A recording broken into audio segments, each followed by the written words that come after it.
最近九九看了太多游戏类型的番剧了，比如说这个。对了，还有我新挖的宝藏这些番主角团基本上都是大杀特杀，当然也不乏有一两个缺心眼的，但是大多数都是智商在线，看得我是热血沸腾。有时候我也常常幻想，要是我像他们一样身处游戏当中，到底是会成为欧皇装备全靠捡呢，还是会成为垫脚石被人挫骨扬灰呢？就在我认真琢磨的时候，一道白光闪过，等我回过神来，我已经身处游戏世界里，这里呢就是我的家。正当我看着这温馨的环境发呆时，却发现有人对我家的冰箱图谋不轨。他不仅偷吃了我的小蛋糕，他吃完还不擦嘴。后来他解释说自己叫七濑胡桃，因为一些原因要暂时住在我家。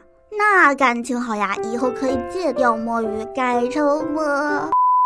就这样，小胡桃在我家住了下来。这孩子特别喜欢画画，就连我丢在电视柜下面的草稿纸也没能逃脱他的魔爪。不过画的还不错，为此我为他准备了新的画具。后来他用我送给他的画具画起了自画像，起初真的是一言难尽啊，像是一只穿着黑色卫衣的卤蛋。后来他还加了一点细节，这回看起来更像是长了毛的卤蛋了。之后小胡桃决定出门买颜料，为自画像做最后的挣扎。为了让他不会饿肚子，我给他带上了干粮。过了好一会儿，这孩子才回来，并且带回来了一张照片。原来他出门碰到了流浪猫，于是买了些小鱼干，结果喂着喂着就遭到了大橘猫的袭击。后来这事儿还被他发到了朋友圈。买完颜料后，胡桃继续画自画像，经过一点细节的衬托，终于看起来不再像牡丹了。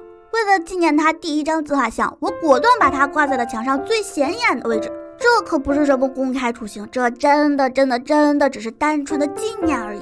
除了画画，他在无聊的时候还会做一下心理测试，不过他好像对结果并不是很满意。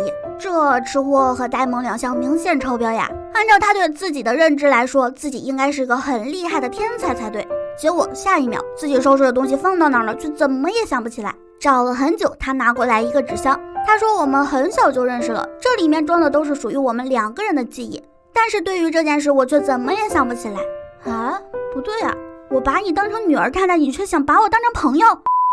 后来我们商量，按照纸箱里的藏宝图寻找线索。什么叫做出师不利身先死？闲来无事的小胡桃把我们一起积攒的宝藏拿出去晒太阳，结果就碰到了雷阵雨，宝藏连同纸箱都被打湿了。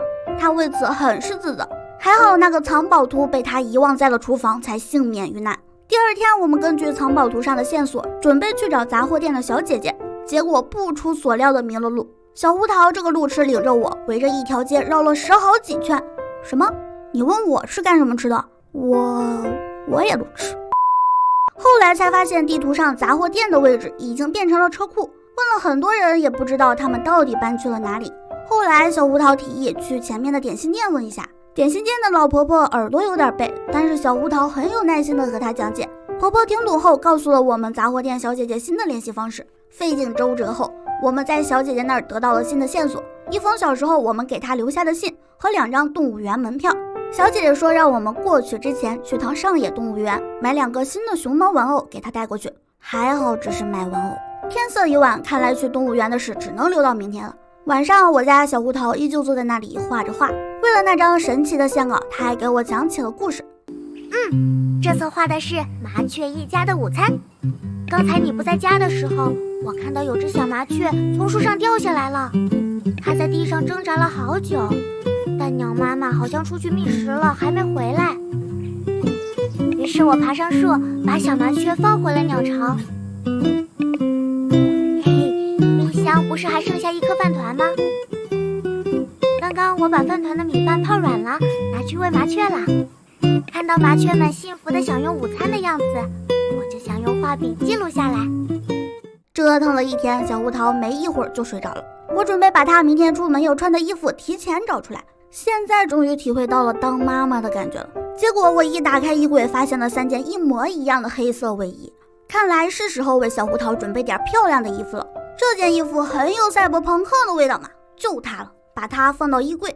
想着明天小胡桃穿着它对我撒娇的样子，天哪，我的血槽怕是要被清空了。好了，就先到这里吧，我要陪我的小胡桃睡觉觉了。什么？你说你也想抱一下小胡桃？那怎么行？